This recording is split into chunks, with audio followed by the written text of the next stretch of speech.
If you didn't cross the line, like we're fine. AJ Like, is born to play a character like that. do it again. What? You cross the line with this girl? If we all ever get cast in a movie, that's AJ's role. Like I 100%. just Chewing gum, I need like kind of lifting your pants up a little bit. AJ's going to be one of the most underrated character actors that there ever was. You need to be honest with me, okay? At this point, Did you cross the line with this girl? Yep. Because.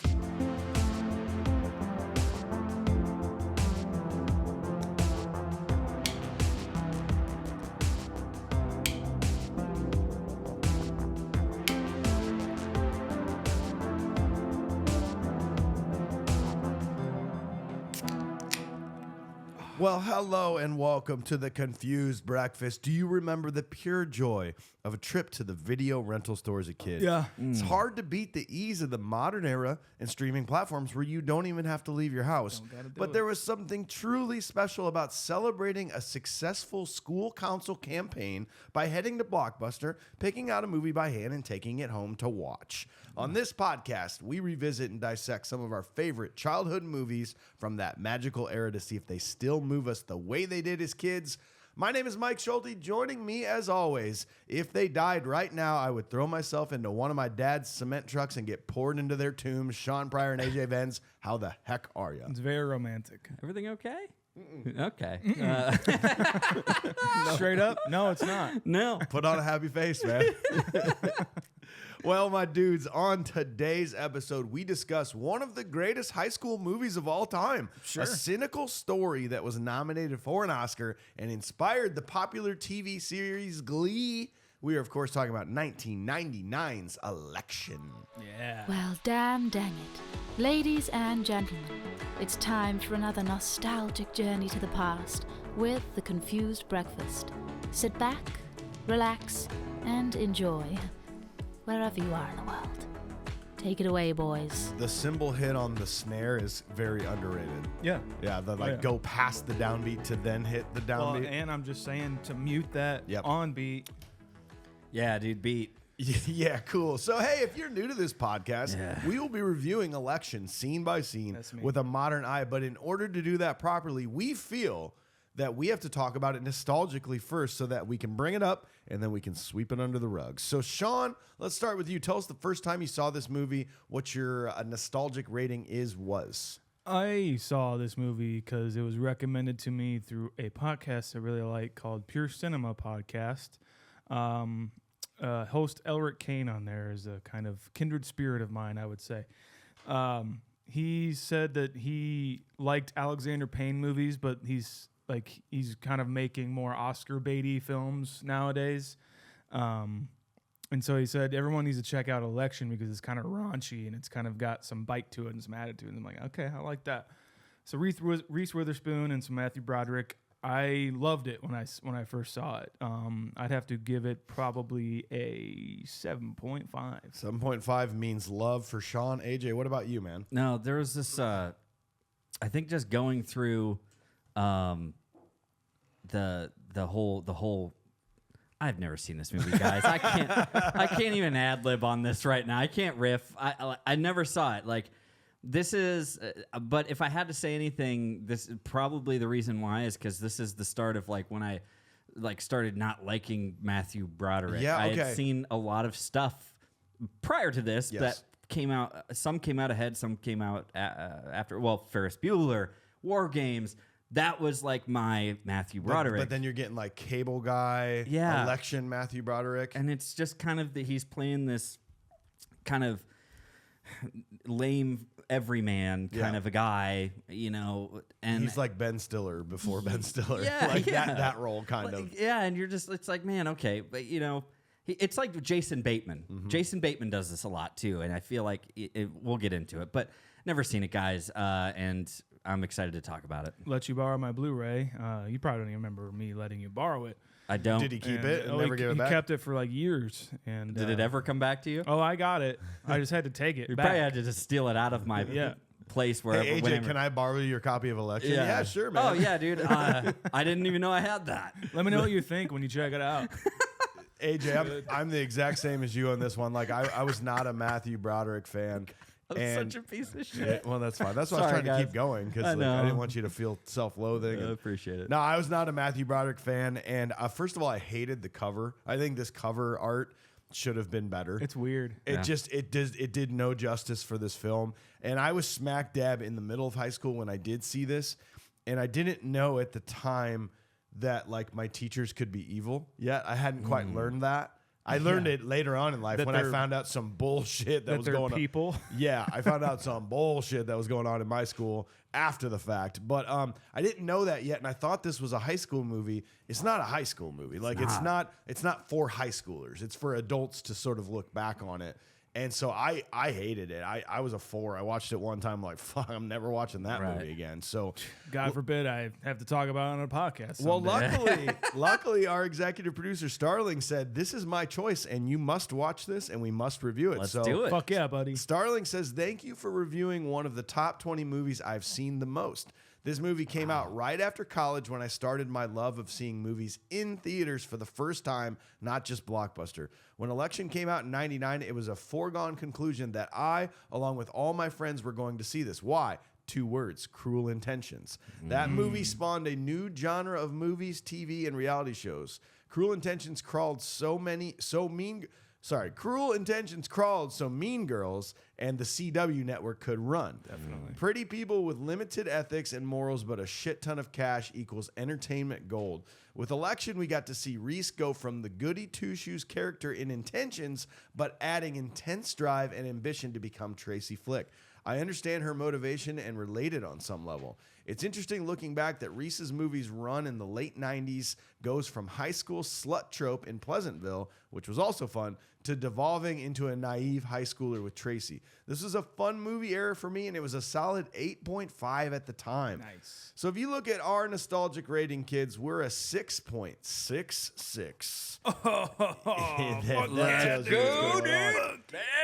And if you if you put that against any other, actually, this is very fun. If you put that against any movie we've done so far, nostalgically, that ties with Beetlejuice, also at a 6.66. So this all makes a lot of sense. That makes a ton of baby. sense. Makes a lot of sense. Check out that new trailer, dogs. All right. But we're going to strip that away. We are going to talk about this with a modern eye. So we got to go to Sean, learn all the important details of the movie. Sean, what do you got? Oh, yeah. Produced by Ron Yerxa, Keith Samples, David Gale, and Albert Berger. Screenplay by Alexander Payne and Jim Taylor. Music by, it was actually based off a novel by Tom Peretta. Music by Rolf Kent. He also did Legally Blonde, Mean Girls, Sideways, and Wedding Crashers. Fun. Cinematography by James Glennon. Also did Fly the Navigator. Directed by Alexander Payne. Also did Sideways, About Schmidt, Nebraska, and the recent The Holdovers, which I am dying to see. Cast: Matthew Broderick, Reese Witherspoon, Chris Klein, Phil Reeves, Mark Herlick, Delaney Driscoll, Molly Hagan, Colleen Camp, Jessica Campbell, and Holmes Osborne. Producers Albert Berger and Ron Yerxa had acquired a manuscript of an unpublished novel by the name of Election and thought that director Alexander Payne's sensibilities would suit well for the kind of tone in the novel. Payne was reluctant because he was not interested in a high school movie, but when he read the manuscript, he was delighted it wasn't much of a high school movie, rather a political thriller/comedy set in high school. The director was also very interested in the different character perspectives of the film. The novel was inspired by the 1992 presidential election where Ross Perot entered as a third-party candidate, and in an incident at a Wisconsin high school in which a pregnant student was made to be prom queen, but the staff of the school burned some of the votes for her. Pretty fucked. Jeez. Election shot in Omaha, Nebraska, and Papillion La Vista Senior High School served as the fictitious Carver High School in the film. Election was released on April 23rd, 1999, and on a budget of $8.5 to $25 million. What? That's estimated. Nobody really knows how much money was spent. I don't know. That's an estimation. No, it's not. So How much money did the Confused Breakfast make in 2023 at the podcast? estimated $5 to $100 million. Somewhere around there. We just don't know. The Somewhere numbers in there. haven't come in. And so the money that they make off it can be either be a success or a complete bomb because it made 17.2 We don't million. know. We don't know. So who knows? It was nominated for the Best Adapted Screenplay at the Oscars and Best Actress for Reese Witherspoon at the Golden Globes. Weiss Riddlespoon.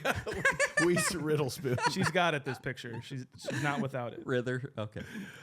Okay, thanks, Sean. Up next, we got to go to AJ. We got to do some research. We got to learn about ratings and reviews from critics and fans alike. How you feeling on this one? Dude, I guess we're just going to have to go into the tomato meter. There's no red references in this, and there's food fight tomato meter. Right? How about that? Maybe like the red ink from a teacher's pen on your homework. Yeah. Oh, yeah. Maybe. The only thing redder than the red ink from that F we got. Yeah, I got There it. you go. One thing you got to know about Rotten Tomatoes is that it gets so red. So red. Tomatoes are red, guys, in case you didn't know. Sometimes they're green. 92%. This is not green. Certified fresh. That's just piles into last week's movie. That was also a 92. That ties with Pulp Fiction. Wow. Per the critics. Okay. Critic throwing it out consensus there. on this. Every now and again, I like to interject these. Election successfully combines dark humor and intelligent writing in this very witty and enjoyable film. The audience, not quite on board. They're at a 79%. Yep. It's the burp. I tried to suppress it so hard. Okay. Sorry, guys. Mouth farts. 7.3 on IMDb. This is a fun one. This ties with Big, Raising Arizona, and Starship Troopers of any movie we've done. Okay. Some reason that feels right. That's kind of why I picked those out. I'm like, man, especially Starship Troopers. Satire, kind of. Yeah. Like, wow, this is kind of fun. I think it's perfect. Government. Yeah, Ooh, let's talk about government, guys, and apply it to different scenarios. And ooh, sci-fi. Ooh, youth years. Commentary. Oh my God. Ooh, Arizona. Speaking of commentary, Washington Post, Desson Thompson, we gave it 100 out of 100. Actually, it could be 100 out of 10. We don't know. Perfect movie. Perfect movie, according to Desson. The satire of the season, a hilarious razor-sharp indictment of the American dream. Well done. Nice. Jay Carr also gave it 100. He said from the Boston Globe, an invigoratingly mordant comedy that proves that Alexander Payne's rambunctiousness debut, Citizen Ruth, was not a fluke. I don't know what Citizen Ruth was. Do you know what It's the Citizen Ruth? prequel to Citizen Kane. Oh, okay. Yeah. The prequel. Yeah, the one before, yep. So they came back and we need to know more about exactly. Citizen Kane's background. You should check it out. It's real good. Ruth. Rosebud really puts it in perspective once you go back and watch that movie. Rosebud's a reference to the anus, I believe, in Citizen Kane, right? There's a sled. Sorry, I get those two mixed up. Guys, 70 out of 100. Bill Gallo, Dallas Observer, happily let him sit in it. Let him sit in that. Turn filth. Bill Gallo, he said, happily this irreverent, sharply observant comedy sweeps us into the maelstrom, too. Amid the glut of the teen movies rolling out in the studios every week, Election deserves special attention.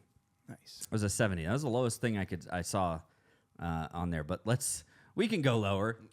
The fans. We know. I deserve special attention, too, in high school. Yes. I'm sorry. 1 out of 10.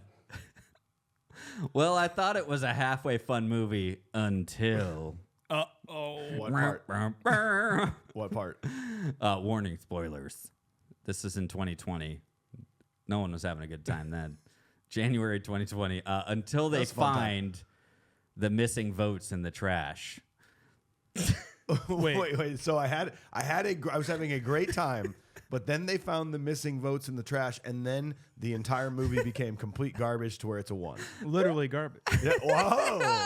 Oh, man, we're good at this. So he said, I mean, even the stupidest person in the world would have done something smarter than that. It just turned me so totally off that I skipped the rest of the movie. Well, It was kind of the end anyway. So we're pretty close. yeah. You saw most of it. We were just waiting for any sort of come around for the. I'm used to my movies, the characters in my movies being perfect, pitch perfect human beings, never making mistakes, absolutely non-fallible at all. Yeah, that was it. 6 out of 15 people found that very helpful. 1 out of 10, no ethics at all. 2018.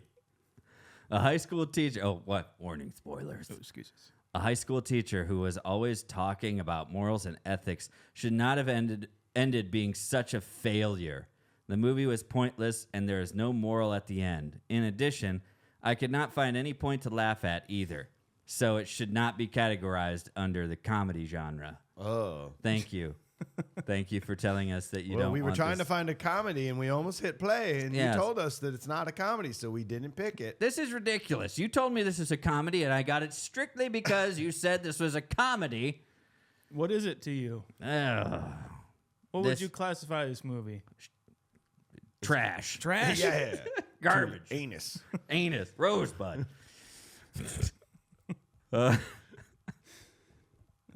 That's fine, guys. It is, Yeah.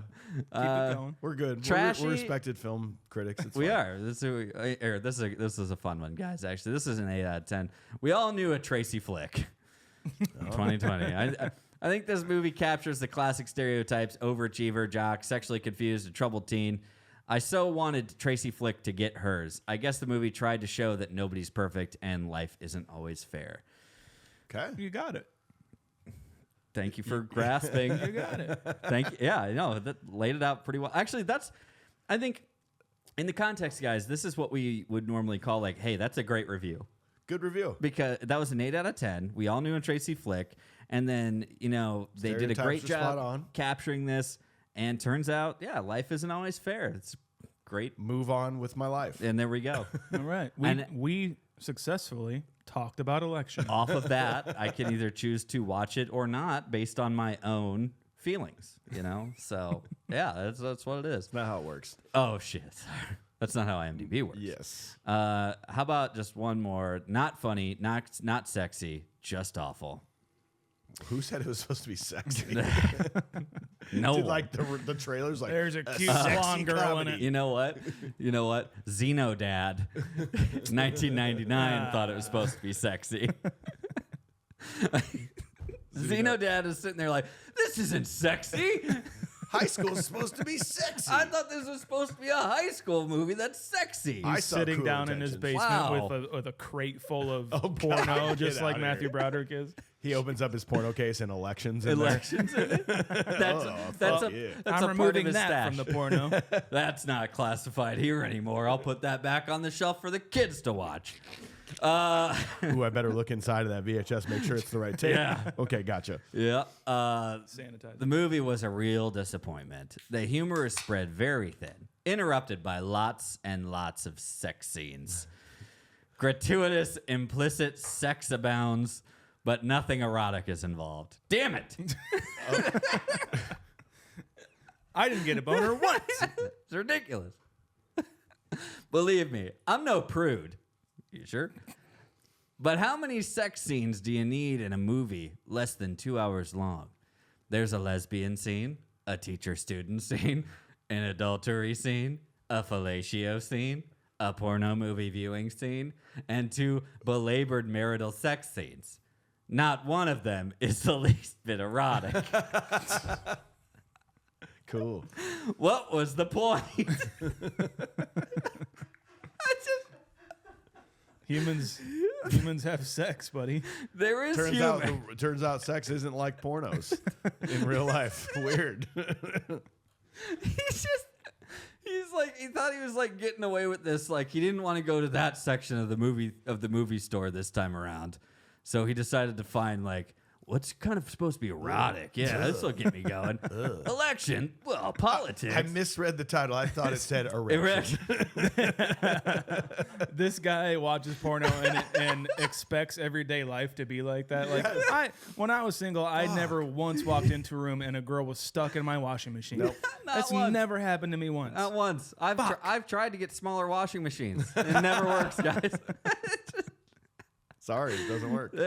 There is humor, but not enough. The plot is thin, predictable, and pointless. A real disappointment all the way. Because he couldn't get all the way. Never mind. It's No, fine. you got it. The joke's been made. Well, boys. Rosebud. Well, boys, poet Henry David Thoreau once wrote, "I cannot make my days longer, so I strive to make them better." With this podcast, we here at the Confused Breakfast, we also have an opportunity to make our podcast listening better. Since we started this podcast, I've spoken with many of you about your concerns. I spoke to Peter Fitz, and he feels like our episodes are too long. I spoke to Jarrett Layoff, and he's worried that the fame is getting to our heads. Yeah. I want you to know that I care about the Confused Breakfast, and I care about each and every one of you. And together, we can make a difference. So when you cast your vote for the Confused Breakfast at the Iowa Podcast Awards, you won't just be voting for us. You'll be voting for yourself and for every other Confused Breakfast listener. Our podcast may be getting shorter, but they're also getting better. Thank you, and here we go. There. All right. So scene one, Jim McAllister is a much admired high school history teacher. One morning, he sees a student named Tracy Flick, who is an overachiever running for student council president. We flash back to earlier in the year to learn that another teacher, Jim's best friend Dave Novotny, was fired from his job and divorced by his wife Linda after it came out that he and Tracy were having a sexual affair. Oh boy. I do love right off the bat like the mundanity of Broderick's character mixed with the fast cutting of Tracy's routine, Yep. like of getting ready and her all posts and everything like that.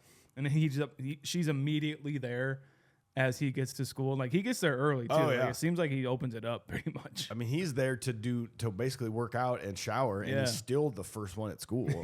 That's an early morning, kids. The funniest thing, and like I think what sets the tone for this entire movie, like right off the bat, it's subtle, but not so subtle, is the moment like he's there, he's working out, he's doing his thing, taking care of himself, doing his due diligence, right, of life. Yeah.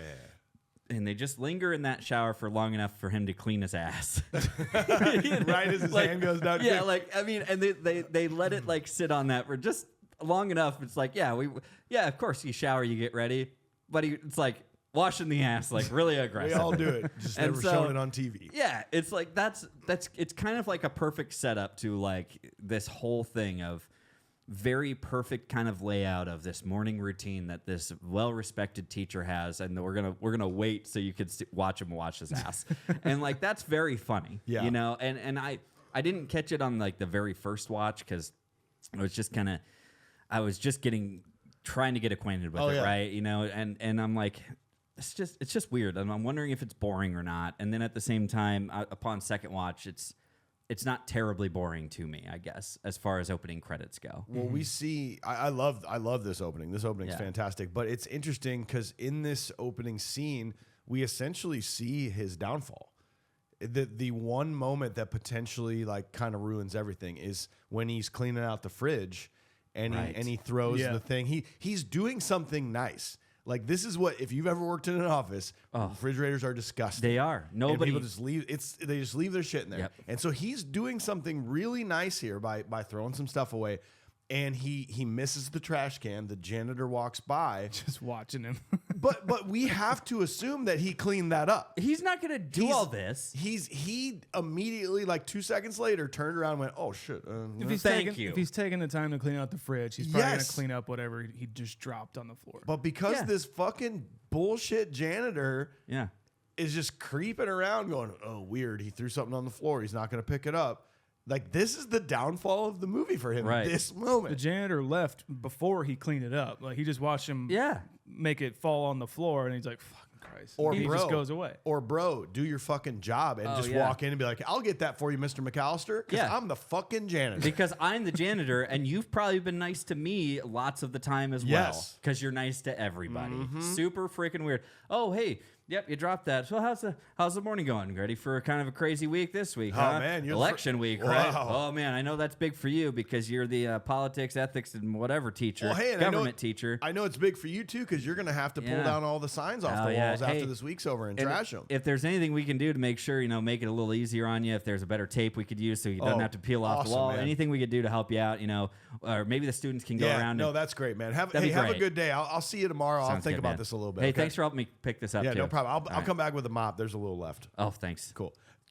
We're Done. Where's my lasagna? Yeah. and then somebody fucking walks in there afterwards like, somebody just threw away the stuff I just brought in and set on all the 6 other things that I had in here from a week ago.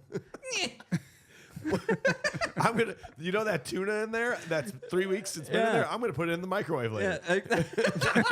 It's gonna smell really good. I'm gonna ruin everyone's day and week. Janice, remember when you put ramen in there without water? Yeah. Let's not have that happen again. Okay. Thank God I don't work in a freaking office like that anymore. I worked like retail, and in the back there's a fridge because you want to bring in your lunch as much as you can. Otherwise, you end up eating poncheros 4 days a week. Yes, you do. So burritos for people who don't know poncheros.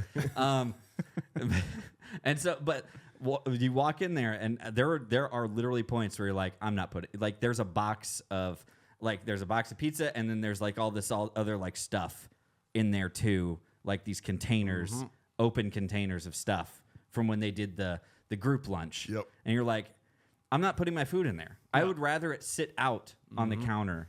Maybe he should have just done that. That's what I'm saying. Yeah. Chris Klein's best role.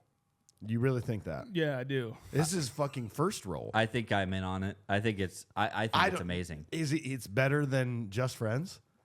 Than Dusty Dinkelman? It's more of a oh man, you know what? I think he plays both of those so well. Like he plays like the kind of the jerk in Just Friends really, really. God, that's what I'm saying. I think Sean, I think I would have liked. Remember we talked about how much I hated Chris Klein, like the American Pie Chris Klein, like oh god.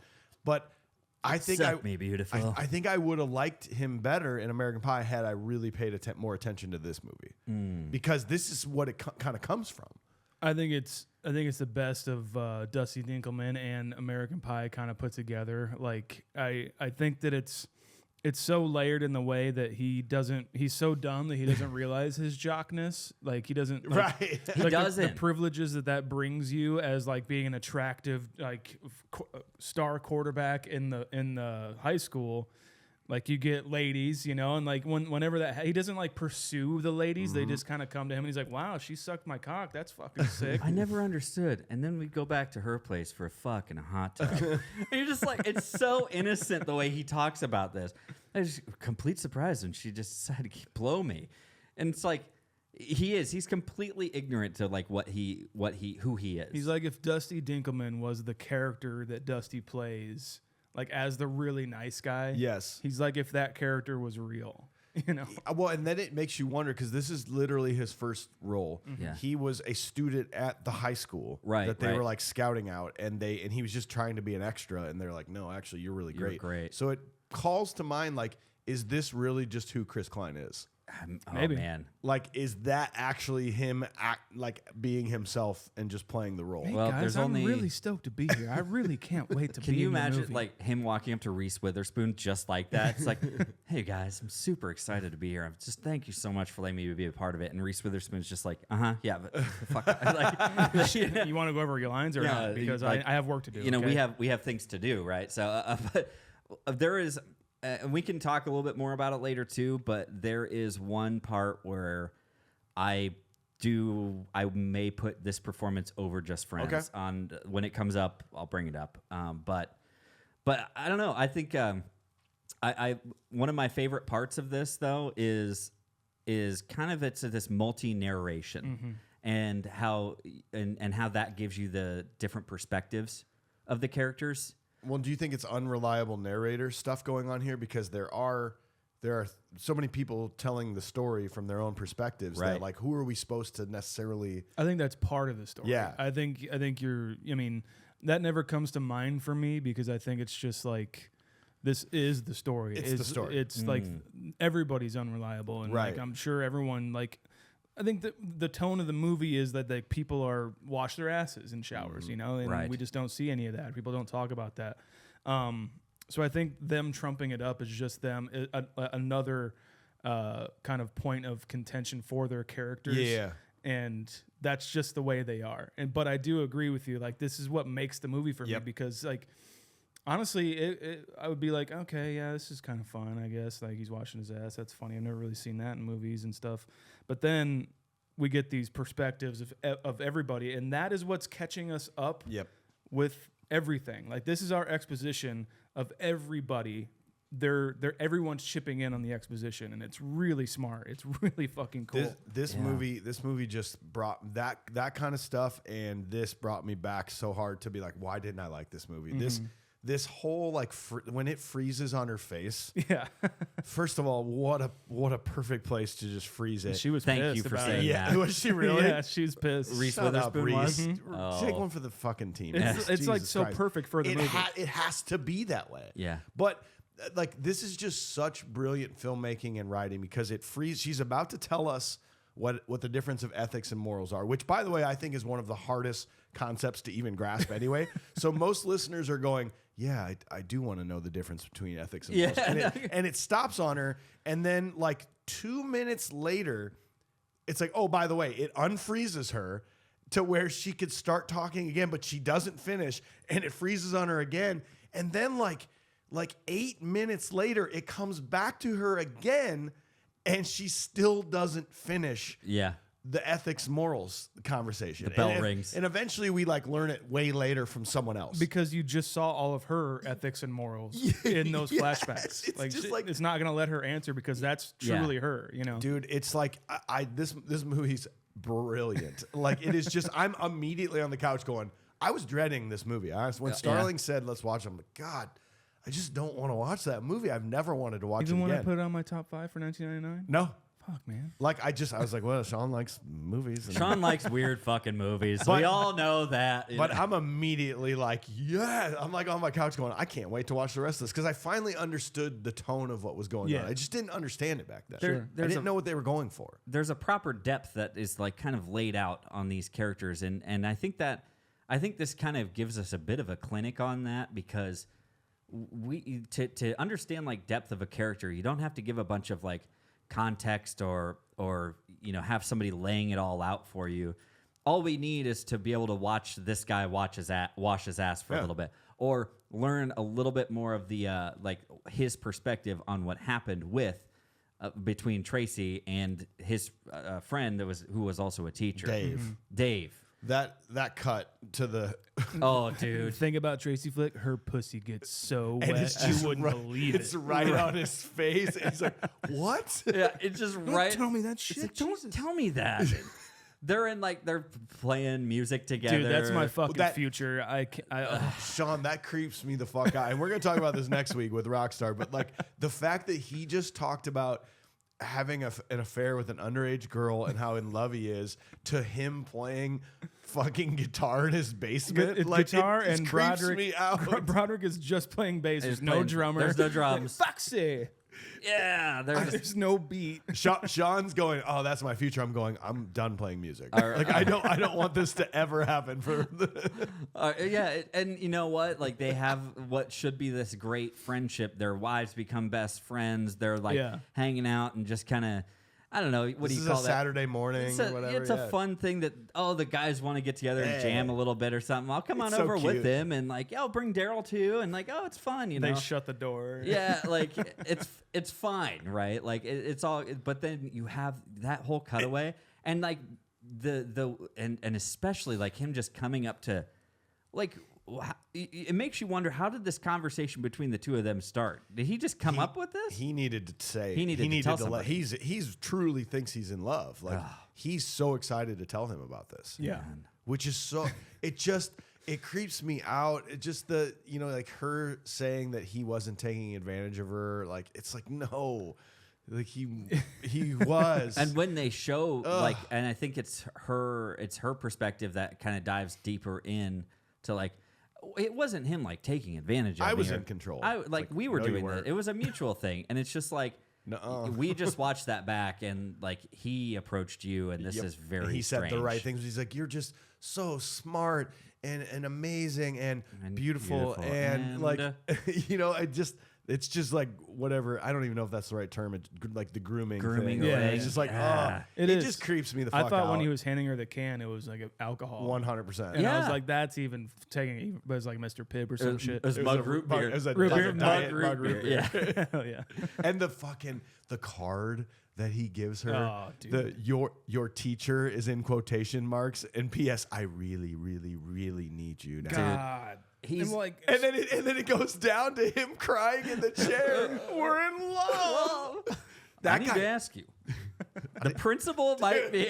I don't. He's really say good. No, it's just fine. say it. Is the principal the best part of this movie? He's really good. If you've ever watched any like Parks and Rec, he's their mayor. Oh, that's right. Or not, might not be the mayor. Sorry, he's the city planner. Okay. And in the earlier seasons and stuff, and he is amazing. Just so dry. But in this, he's older, obviously. In this, he's got a full head of hair, no mustache, and it's very different from what he's playing in nowadays. But man, his delivery is so good. It gives you the thought that this happens a lot, like just the mental relationships potentially between students and teachers. Sure. Because he's like, listen, I've heard it from them, but I need to hear it from you. Yeah. Did you cross the line? You crossed the line with this girl? Meaning like if you didn't cross the line, like we're fine. Like, AJ was born to play a character like just that. do it again. What? You crossed the line with this girl? If we all ever get cast in a movie, that's AJ's role. Like, I just Chewing gum, I need like kind of lifting your pants up a little bit. He's going to be one of the most underrated character actors that there ever was. You need to be honest with me, okay? At this point, you cross the line with this girl. Yep. Because and you know what else? Let's make a recreation of this scene. I'll be him. You be the principal. I'll be you Dave. be Dave, and I'll be Mr. M. Okay. And let's recreate that entire scene. I want that so much. Yes. But it's great too because I like well, I don't like, but like it's the scene where they have like the meeting or whatever, like they stay at that pizza place or something. Yeah, It's yeah. like, it just ended up being us two. I'm like, I would never ever fucking let that happen. No. Like if I found myself in a position like that where I'm like that person's authority figure, be like, okay, so we got to wrap this up. We got to go. I have shit to do. You know. Can I just say also, FYI, I didn't wear my sweatshirt today, but where are the parents? Yeah. And This just is a saying. different time. Like- This is a completely different time where they're like, oh yeah, just be home later. By the way, we totally see like where her mom is in life, essentially. Like especially afterwards, and she literally comes in, it's like, here, have one of my pills. Which we don't know what that is. And you're just like, this will help you relax. It's just like, okay, Yeah, we get what it. is going on. But it's these moments, those moments of like the teachers interacting with each other, calling each other by their first names. That's the kind of stuff that happens in high schools behind closed doors. The drama, I all just that thought stuff. it didn't happen, so I was like, Same. this is movie stupid. It's like, no, that shit happens. Yeah, it's weird. That's a good point because you like when you're in high school, you really never realize that. Because you weren't the one They that probably- the teacher wanted. I know. Well, no, me they- neither. I was never. I was never the one. You hear about these fucking high school kids. The hot teacher just does them in the Yeah. back Did you room. guys It have wasn't that? me. Did No. you guys have rumors like Dude, that? No, No. We did. All of my we never had hot teachers, guys or girls. we They did. were always- There were some of our teachers like were attractive. There was an instance at one of our schools, and it sucked because Oh yeah. it just it was like a terrible thing to like happen. I mean, it does And happen. We It, see it it. does. Completely. and It's happened. It's happened a lot of times. Just in our area. They still go on to teach on OnlyFans. There you go. See, weird. Whoa. Like these are the moments though, and this is like it was about this point, and when that principal comes on screen, I'm sorry I can't remember his name right. Doesn't off. matter. I know it doesn't, but I AJ, like him. Principal AJ. I like him so much. I wanted to say his name. right, I gotcha. But when he comes on screen, we really start seeing this interaction between like Dave, who's crying, and the principal, and like and Jim is sitting there too, who must have been like, we need to go and we need to set this right, all this stuff. This is the moment that I felt like, because of the characters that were now coming into this, this is like if John Hughes had written and directed a movie, but then the Coen brothers came in and produced and edited the movie. Yeah. And that is what is happening here. And there's very, very little that you can dislike about this at this point, the way that these stories are coming around. And with like the student's perspective and stuff like that, it makes me think of Heathers too. Yep. So that guy Waters, I forget his first name, but if like he had a little touch up of that script or something, like it would be, this is all what it is. Yeah, and I think Heathers is a great category for this to kind of fall into these types of movies. It's not really high school. The anti-high school movie, sort of like the opposite of it. Yeah, and the whole progression of watching Tracy Flick again, she just is going to go on with life as though this is not a thing that she should even care about, and she's laying everything out for the election and how much Matthew brought it. Like Jim just doesn't freaking care. Nope. I just do not care. Like, yep, looks like you got them all. Weren't you supposed to hold on to them? Oh, it's not really a big deal. It looks like you got them all. Well, I think the rules said you're supposed to. And like that's this reoccurring theme too that I really like is this mention of the rules that keeps on coming up, and how Matthew Broderick's character just kind of keeps letting these rules go. And they're And probably he's rules the ethics teacher, that he set, right? Because of that's how maybe politics works or like voting works in real life when we all go and vote, But he's going back on him because he's got problems at home. He's fallible. Like he doesn't give that much of a shit. Like who cares? It's student council. Nothing. It's whatever. It doesn't it's matter. Like, yeah, but it's what you taught us. We're not electing the fucking Pope, okay? Yeah, dude, that's so good. Well, let's go on to scene 2. So Tracy's running unopposed, so Mr. McAllister decides to persuade popular kid named Paul Metzler to enter the race. This infuriates Tracy. Meanwhile, Paul's younger sister Tammy is rejected by her romantic interest Lisa. Lisa then engages in a passionate relationship with Paul. To retaliate against Paul and Lisa, Tammy decides to run for school president as well. Jim McAllister's doing some work around the house for Linda and somewhat embarrasses himself. This affects his sexual performance at home. I was thinking about this, though. Like, is Mr. McAllister actually worried that he's going to have an affair with Tracy? Like, they don't really touch on it, but is he worried she's going to kind of seduce him? Because he's watching, like, this high school porno thing. Called Touchdown. He's watching that, and this is after the direct conversation of we're going to be spending a lot of time together. Yeah. And you initially take that as like he just is annoyed by her, but he's also like, yeah, but maybe the thing about her pussy is true. I think it's like, which is gross. I think there's this weird combination of like, this is kind of what's keeping him up because it happened so close to somebody that he knows. And could she do this to me? It's like this fear but also this, like he doesn't want that to happen. Or maybe he does. You think? I think it's an intrusive thought. Yeah. Like, okay. He's thinking about it. I mean, That's a it's good way to like put he's it. a man and she's an attractive woman. So like, fuck, I'm just human, And like, so like when those thoughts come, be like, nope, put that away. Yeah. I'm not gonna try and think about that ever. That's not getting any more attention. Yep, not gonna. Instead, I'll go watch a porno about high school kids banging. Also a weird thing, though. But also kind of healthy. And like, I guess if that's what don't actually do it, but you can do whatever you want at home. You know. But what's super funny? Like this is it's so blatant. It has to be, right? It's when he goes down there, he goes through and he's been through this almost routine how many times before. He can't sleep. He goes down, he grabs himself a Pepsi, gets the blankets out of the thing, and he just does this in the basement where they store everything, and all the blankets out of the blanket chest that never gets opened up, that every single house has. Yep. That I think, as Sean would say, it comes with this thing. Yeah. The trunk full of blankets. The trunk full of blankets that never get used. With the trap door at the bottom, yeah. Well, and then he sees all those tapes, right? But it's the moment when he's watching it that it's so obvious, like especially the guy is just not a high school.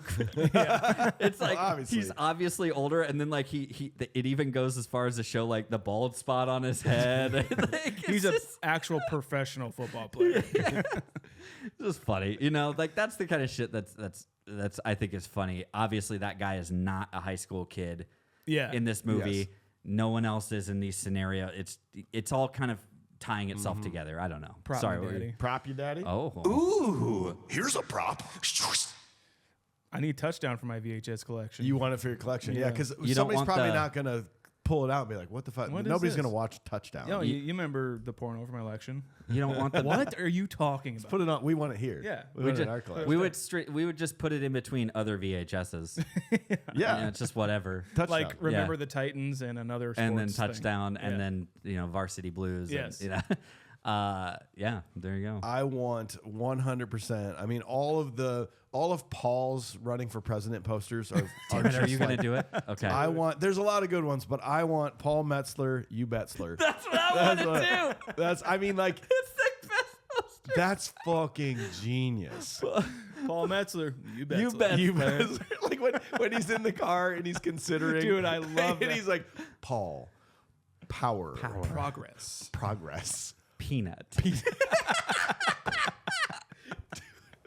Oh my God! I'm not gonna forget this if I say it. Then you can do your prop. The introduction of Chris Klein here, where he's like, he falls off the fucking cliff, and it's like an infomercial. Yeah. It looks like a Sturdy Wings. It looks like a Sturdy Wings infomercial where Looking he's like out the staring lake. at the lake. I was so mad at God when I broke my leg, and he's just staring out. But then I found Sturdy Wings. The cross dissolves with him still looking at the lake. All right, sorry. Go ahead. No, that was definitely a prop that I wanted, but I will take this a step back, and I want Paul's speech. Just Oh, his dude. piece of it. It's pretty good. And No honestly, punctuation at all. honestly, like he reads it like I read like an IMDb like review of sometimes, and I might as well make mention of it now. But that speech, when he does that speech, and he's just like clearly like Mr. McAllister must have written this for him, 100%. and he's just like. As your president, I won't let you down. I won't let you down, just like I did in the game when we almost went to state that one year. But I threw the touchdown pass. I won't let you down. If you vote for Paul Metzler, then I promise then we'll be able to move on. Thanks for Paul. It's so underrated. It's this performance of him just like he's got to like slouch down. Yes. And then he's like standing up straighter and getting quieter. And of course the most inaudible thing is vote for Paul. That's whenever we're playing a wedding and we have to give a microphone to someone giving a speech, they always go, they're like, check 1 2, check 1 2, is this on? Is it on? Everybody can hear me? Okay. So anyway, when I was hanging out over, like They're holding it down here. yes, they check it up here and then they hold it down by their There's a crotch. thing as performers called mic control. Mic control. And, Weird. as you get louder, you back off. You back off when you get Yeah, louder. back off. But when you're kind of a little more serious, you kind of get in there. No, Yeah. definitely want the letter though, or Hell yeah. the speech. Yeah. We got to talk about the dialogue that like just the guy that wrote this. Was that Alexander? Alexander Payne and a partner of his. Dude, this script is just unbelievable, and you take just such a good script, and then you give it to talented people Jim Taylor, sorry. to perform it. Like this, when Reese Witherspoon's character is doing this mega speech, she just got mad that Paul was entered into the race, and she's just speaking about basically like rich popular kids getting whatever they want, and she's slowly increasing in anger as she's saying this, and then she's on the bus. And it's zooming in on her face while she's looking at Paul, like signing yearbooks and shit. And she's like, yeah. It zooms in on her and she's getting, no, doesn't bother me at all. She yells no and then just like, doesn't bother me at all. And it cuts because it had zoomed all the way in her face. Like, it's just one of those beautiful moments of where writing, filmmaking, and acting like can all just like come together in just beautiful perfection. 100%. I would agree with you. I think these moments of like really getting to know Paul and everything, and like and what's going on with Tammy and is it Lisa? Tammy and Lisa. That's an underrated moment of this whole movie too. Of like they're like Lisa makes it a point to say like we're just like experimenting. Like I'm not like I don't feel this way. This is it's a change. Like maybe I did, but I was confused. Now I don't feel this way. And Tammy is still very upset with this and still will just not. She just can't let it go. And I think that's an overlooked thing because we never hear. I don't believe we ever hear Lisa's turn to narrate, right? Mm-hmm. We only get Tammy's side of it, right? And her side very clearly states, like, I just like at one point she literally says, "I just want Lisa to realize how much of a bitch she's being, and then realize how much she loves me, and and that's it." And it's like this is not what the relationship is, right? And then to get back, goes and has this relationship. I thought it was really weird when. After she got done, Lisa came over and was blowing me. And like, Jesus! Like, does it make you think though that Lisa was hanging out with Tammy to get to Paul, or was this just strictly a get back at? I think she's still experimenting. Like to be honest, Okay. like she was with Tammy and doing all that stuff, and then she just was kind of getting over it, and she might just be both. And now she's on to him. I mean, the shittiness of it is that it's her brother, right? Yes. Stepbrother, I guess, or adopted, whatever. Even though you're adopted, when he busted, Tammy, I gotta tell you something.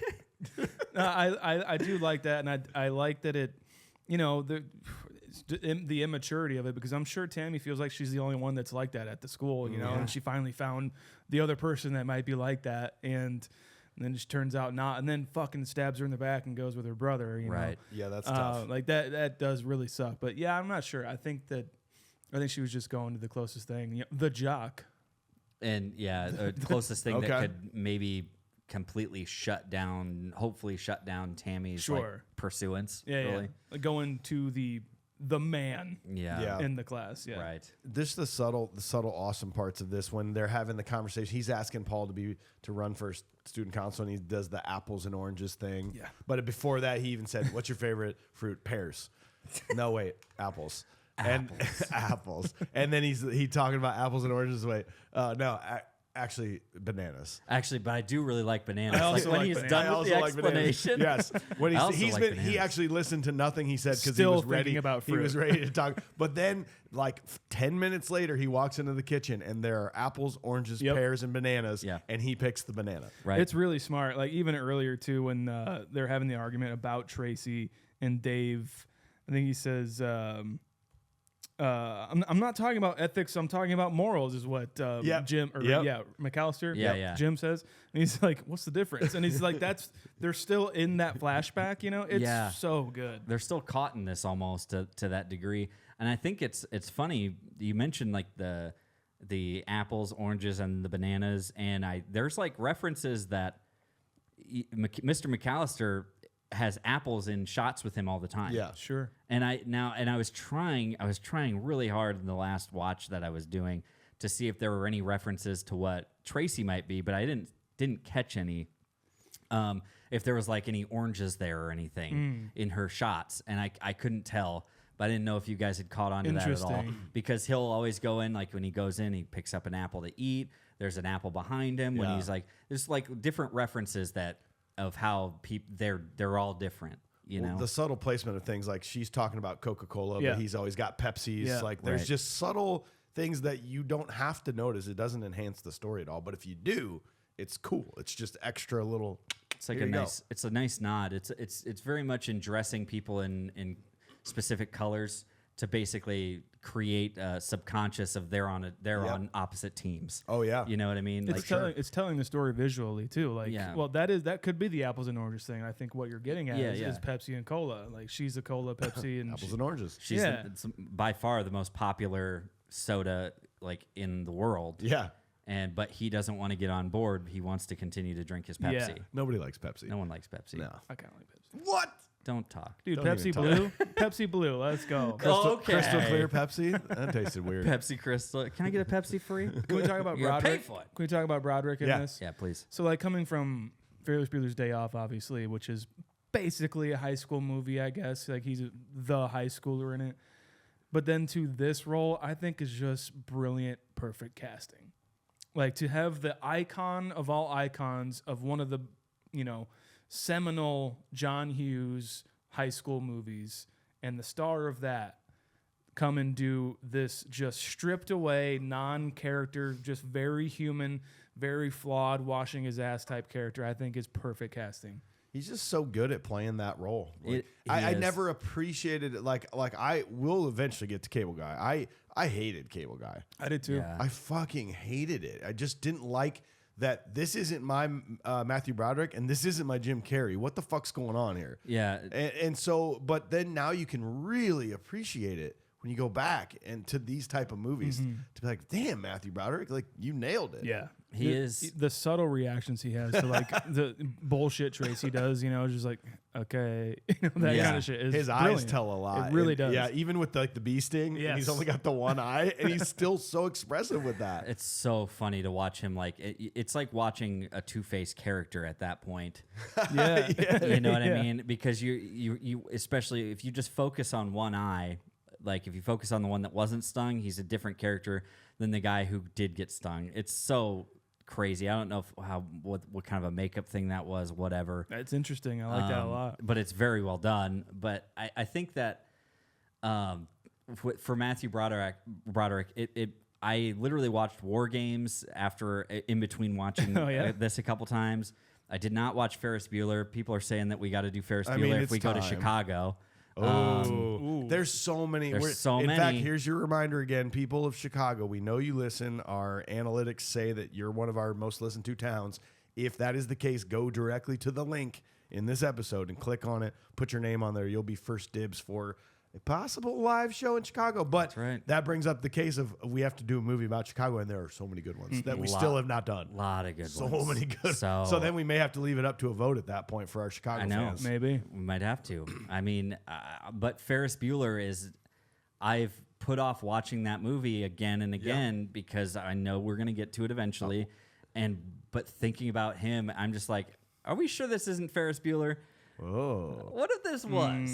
There's got to be a theory out there about that kind of Yeah, stuff. you never know, You right? never know? No. I feel like you do. I don't have one. Oh, But I will sure come up with one and put it on TikTok. fantastic. Even if it'll be all the better if it really doesn't make sense. Ferris Bueller had his run-ins with Rooney all the time, and eventually, by the time he did eventually graduate, Became Rooney. he became and gained some respect for him and what he put him through originally, and said, you know what, I want to teach people.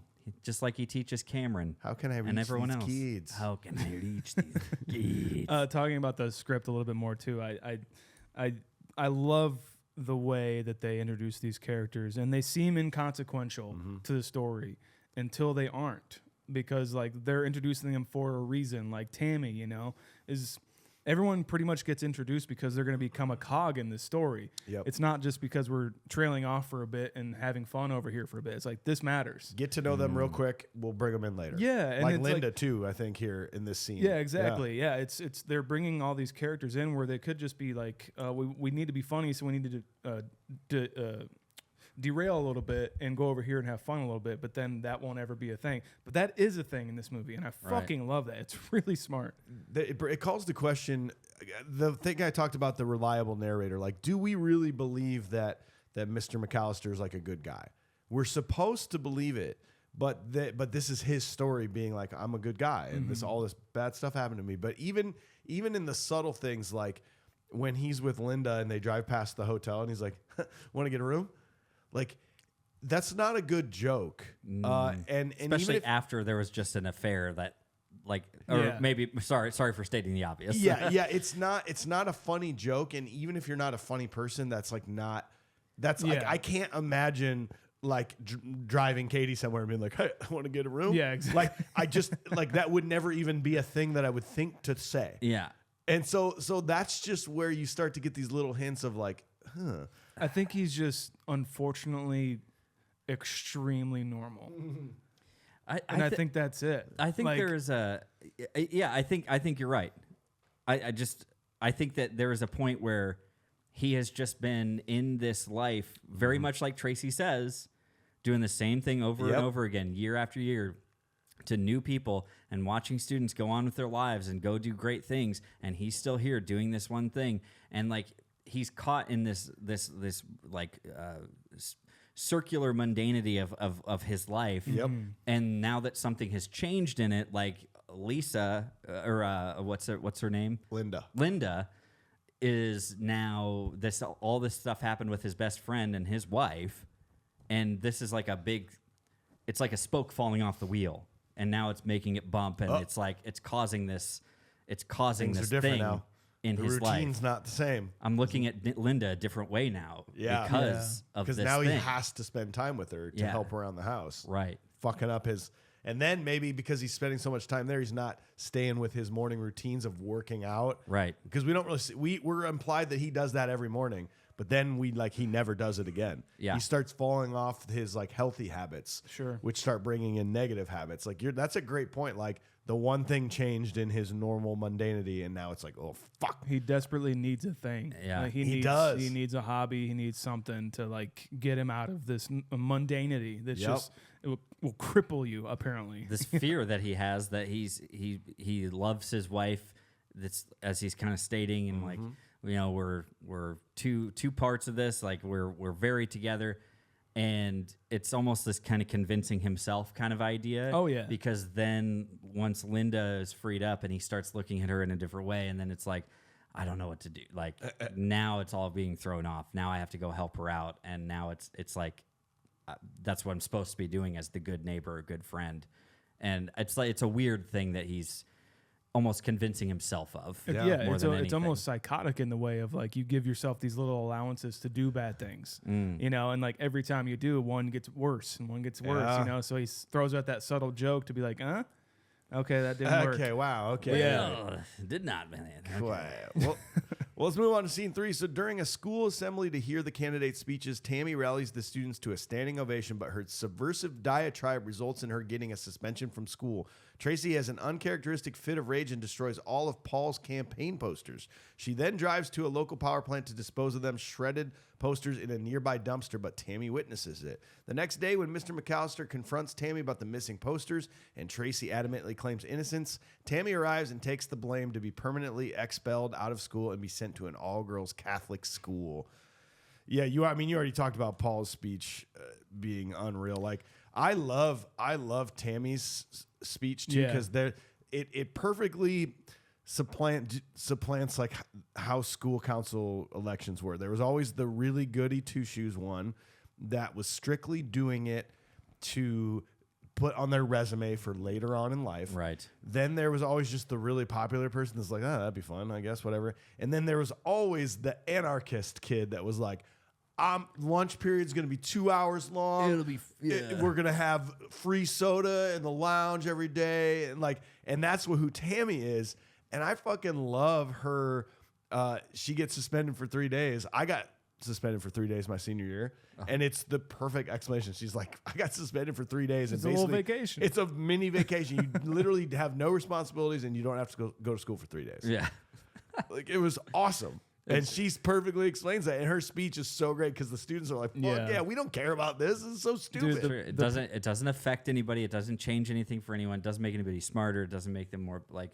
It doesn't make them better at anything. Nope. It only affects the person who really wins. And it won't change anything because their principal's gonna be like, "Yeah, that's not happening." Right. Well, and the parallels to real politics and real elections is, I mean, it's we don't really need to get too deep into it because it's pretty on the surface in this movie, I think anyway. But even just like the different election or candidates, just like one is like, yeah, I'm burning this whole thing down. We're restarting, and like the one that tells it for real, and the one that's establishment and is like, oh, status quo kind of stuff. It's I love how it breaks it down into this because it's so stupid.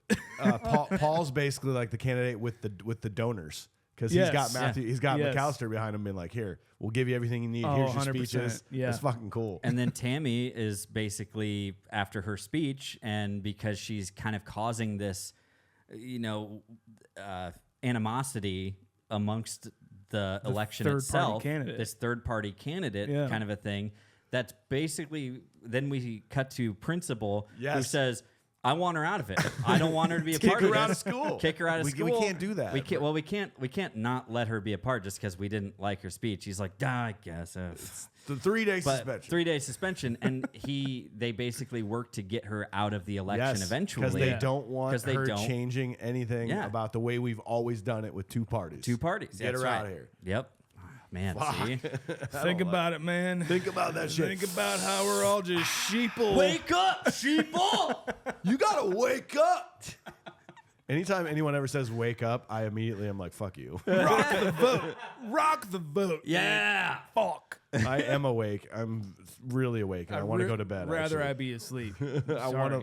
Yeah, remember the whole red pill, blue pill thing? I'm staying in the Matrix. Yep. Fuck you. Just please and thank you. Leave me alone. It's so good though when he finally has, like, because is this where he actually does make out with Linda for the first time then? Yeah, I think inside here. Oh no, I'm sorry. I'm not sorry. quite yet. Because I have something I want to say about that later, but let's not talk about it in this scene here. I do think it's this moment of I'm trying to think of like what is it that sent Tracy over the edge in this moment of like tearing down the posters. Like obviously, like it's just the tape on the back. She's talking about that. You can't do the tape on the outside. You have to do it on the behind. It's like we're just gonna have to redo all these posters. And then they make this new one after the speeches, and it won't stay up on the wall. And she just flies off the handle pretty much on this. Is it just because she thought it was just going to be a given and like she was a shoo-in? And she's tired of seeing this other stuff, like Paul's posters. Yeah, is that it? Well, you have to assume, right? I think it's implied, right? Correct me if I'm wrong, but that she is the incumbent, right? Like she was president before this. Ooh, I don't think so. I don't know if she was. I don't think she was. President. I think every year there's a new president. Okay, I think but she was part of the student government. Yes. Okay. Yeah. So she was working her way up. She is failing her way up to the top. Right, and that's what's going on, and her not being able to stick this poster. I'm trying to figure out like the fuse or the break of this, you know. It's like Paul's are staying up, but hers aren't. Like I just don't get it. You know what I mean? It's just and Paul's are completely stupid. They're awesome. They're so simple. Metzler, you Betzler is just amazing. She spent so much time on everything. Like she spent her whole life on this, and it's so frustrating to see someone who just like, I put up a poster, just walking into it. Yeah, just like slap it up there, and it's just. Yeah, I think what you're getting at is correct, where it's just like he put the minimal amount of effort. He didn't even want to do it in the first place. And this is her whole life, you know? And so to see just like a little corner of one of her posters just be like, keep falling down, that's fucking it, man. I'm burning this place down. And she's realizing that she's not going to win. I mean, because first of all, it's like, oh, shit, now I got to battle Paul, this popular kid. Now Tammy walks in and just... She envisioned the standing ovation for her speech, right, when she wrote it. Yeah. And she didn't get it. And then this fucking Tammy girl is just like, yeah, whatever. Can we talk about Reese Witherspoon for a little bit too? Yeah. I think that this is she's nominated for a Golden Globe for this. Yeah. But I think this is as best as she can get, man. Like this is, I mean, not as best as she can get, but like one of the best she's ever been, 100%. And it really kind of shocks me to watch this again and be like, she was so good so fucking early. I know. It's so underrated to play someone that you hate. Yeah. And like, cause that sucks, cause you want to be the cool guy. You want to be like James Bond if you're going to be an actor or something like that. But to take her talents and make you hate her is just incredible. It's hard to create like a hateable person. Because you do. It's true. Like that, the title of that review is 100% true. We all knew someone who was kind of like this. I'd like to get into that too, if any of us did. Yeah, like I think you totally do, and you totally know the person who is. It's like they live and die by the rules except for themselves. You know what I mean? And they're always presented in this way of like, oh yeah, I'm gonna go and do this, and then I did this, and I put everything out perfect, and this is what I'm doing, and everything's awesome, and like. But I don't want anyone else to like step into what I'm doing. Yeah. The moment that Paul comes into this race, the moment that Tammy comes in, it's like it's this building anger of like, that's not supposed to happen. I'm supposed to just be running unopposed. This is not okay. Like, what the heck? And that very, very perfect kind of mentality of, and the way she does it, even with her voice, you can tell. I don't know. Did you guys know somebody like this in high school? Oh, 100%. Yeah. I mean, it was a guy in my class, but he was just like always, all the time. And I was sitting back there, be like, can we go home yet?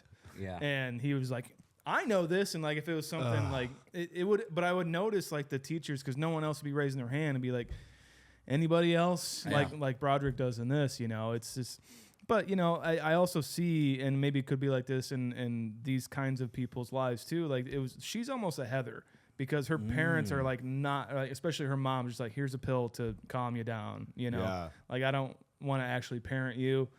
Just I don't know. We did the best we could. Like she's even making like little adjustments after she loses a little later. And like maybe you should have used some of the words that I wrote. Yes, exactly. Maybe you should have done more posters. And that's why it's so brilliant. It makes you want to hate her. It makes you want to hate her, and then you get a glimpse into maybe why she is. Right. And I'm sure that dude you knew in high school was probably that way for a reason. But you don't think about that as high school kid. No, just fuck that guy. Like he sucks. I mean, it's a lot to put on somebody or to put on like high school kids to. Well, you need to think more about everyone else and everyone else's situations that they have to go through. It's like, no, I'm in high school. Yeah. Like, okay. And there is that point of, I think that McAllister, maybe he understands this to a degree, but there is like actual studies of like how detrimental it can be, like how much a high performer and like, how much like a number one, if they're always so good at it, how detrimental that can be to everyone, their peers around them. Yeah. Because it's like this thing that they can never reach, and so why even try? It's deterrent to them wanting to try harder because, well, he's just gonna call on Tammy or Tracy anyways. She knows the answer. She's gonna know about it anyway. Like I don't know why I'm like, what do I need to raise my hand for? Like I'll read the book and I'll just do my test and I'll be done with it. It's like somebody else is already gonna be doing this. So it's like a good leader would ask. Yeah, and get their opinion. Right, and so McAllister, that's why these teachers are like, Yeah. is there anybody else? Please, for the love of God, like somebody else try. Like, please. Well, and then too, that's a healthy thing too, where he asked Paul to be in the election because, like, why run unopposed? Unopposed. Thank you. And like that's not politics. No, like politics. I think can be fun. And to be honest, like it's like a race. It's cool to see the process happen, and I think it's beautiful in the way that when it works, it works. And he's just kind of introducing that. He's like, this is the way it is in real life. The vice president is running unopposed, though, with the handicapped right, kid. Right. Yeah. He's like, They're just of like, course. No, he can have it. Even though I can't stand up for you, he gives I'll the best stand speech. up for you. He gives the best speech. It's like, dude. They're like, we're not running against him. No one's gonna run against He him. can totally be vice president. They should have just put him in the race for president. They should have. You know. Oh, well, let's move on to scene 4. So the day before the election, Jim is fixing things around the house for Linda, and they have sex. They agree to meet at a motel later in the day. After school, Jim can't find Linda at the hotel or at her house. He returns home to find out that Linda's been confiding in his wife. He sleeps in the car outside Linda's house and is stung by a bee. Can I also just say really fast that I don't know why that kid didn't have a poster or something that said "rolling unopposed" instead of running. Right, guys? Got it, man. Pretty good, dude. I'm gonna leave that in. Let's get into this. Let's get into this juxtaposition of that stupid fucking car that Mr. McAllister drives. Like the worst car I've ever seen. To that scene where after he does, him and Linda get together, then he's driving through Ciao. It's like a rear projection in the back. It's like an off-brand Geo Metro. Yeah, Like it's just I've never seen a car like never that. Seen that. And also there's something about the 90s that something that makes me irrationally upset is the auto seatbelt. Yes. Oh my God. The auto seatbelt is maybe the worst thing. Maybe the worst invention that could have come out of the 90s. Yes. But to watch that happen in any moment like, think about if this was like a romantic movie and it's like, hey, I'll see you later. I'm so glad you came over. Yeah. And then they kiss. And then like the thing automatically starts going back. It's like, oh God, oh shit. And they just get tangled in it together. Maybe it'd be fun. This is the worst thing ever to watch that. Like, the car's not great, but to watch that go back on his shoulder is just like another cherry on top of like, wow, I hate this so much. Yes. I hate it. And dude, like, I know he's infatuated with her and just like wants to get out of this mundanity of his life, but I would never, ever, no matter how much I knew you, clean out your shower drain. No. That what he pulls out of there, the mini Chewbacca baby that's fucking, dude. No, I'm done. That's not many things get me, but that fucking got me. Let me get this correct. So your husband had an affair on you. He left the house, and now you're unable to clean your hair out of the drain. Do anything. You're unable to do anything at all. Right.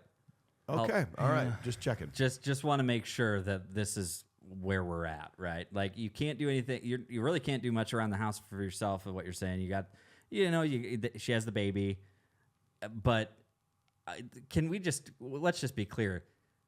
There's no way that the sexual attraction is still there after I just pulled that out. Nope.